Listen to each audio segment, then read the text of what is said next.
Hi everybody, welcome to my channel, Rosie Cooks. I'm making chicken and dumpling casserole using Bisquick. This comes out really good. So this is a 9x13 baking dish and I have 1 stick of butter.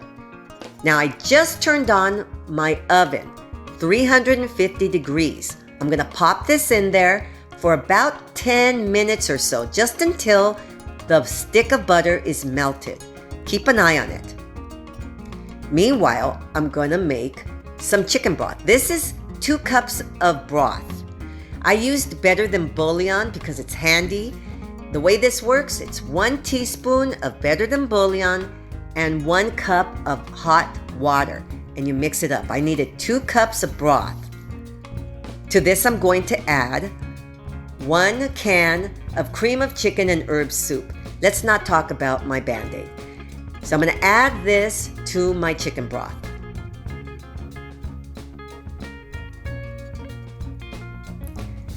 And now I'm going to combine it, stir it, and then we're just going to set this to the side.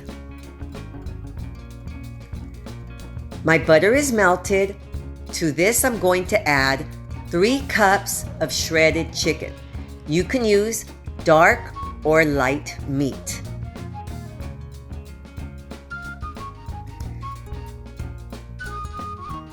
Now I'm going to add 1 cup of frozen mixed vegetables.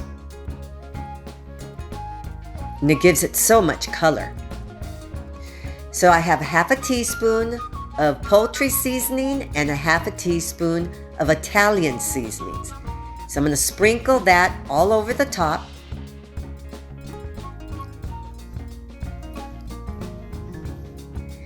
Right here I have 2 cups of whole milk and 2 cups of Bisquick. I'm going to stir this, mix it all up to combine. Now I'm going to pour that on top of my chicken and vegetable mixture. Don't stir it, just pour it on top. Now I'm coming in with my chicken broth and my cream of chicken soup. And pour that on top. Don't stir it at all. Now I'm popping this in the oven, 350 for 1 hour. Now I'm gonna make homemade mashed potatoes. This is 3 potatoes. These are medium-sized potatoes. I took off the peeling and I chopped them up into big, thick chunks like this. I'm gonna cook this in a big pot of boiling water for anywhere from 20 to 30 minutes until they are fork tender.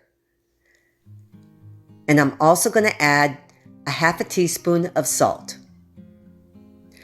After they're nice and tender, I rinse them out, I drain them, and I'm adding half a cup of milk and a half a stick of butter. That's 4 ounces of butter. So now I'm going to mash them up. I'm adding half a teaspoon of salt and pepper, and then I'm going to stir it all up. And you want to taste it, see if it's enough salt for you. You might want more salt. I thought it was perfect.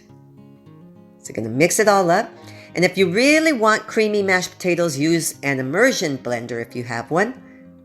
That's what I did. So my casserole is done. It's beautiful. Look at this. It is very nice. And off to the side, I do have a plate with some mashed potatoes. That's going to be my side. Okay, so now let's plate it up.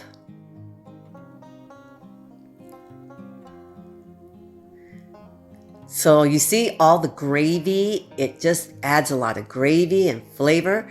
And the Bisquick has become like a breading throughout. That's the dumpling part. So good.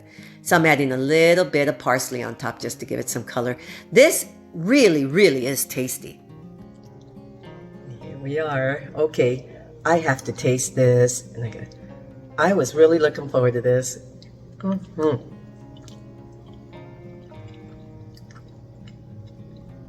This is really good. Oh, this reminds me of like when I was a kid. Oh, it was my favorite meal in the cafeteria at my elementary school. cream chicken. That's what it reminds me of, cream chicken. But it is chicken and dumplings with Bisquick. It's very, very tasty. Oh my goodness, this is really good. Thank you so much for watching. Please subscribe, give me a thumbs up. Hit the notification bell to see all my recipes. And I will see you next time.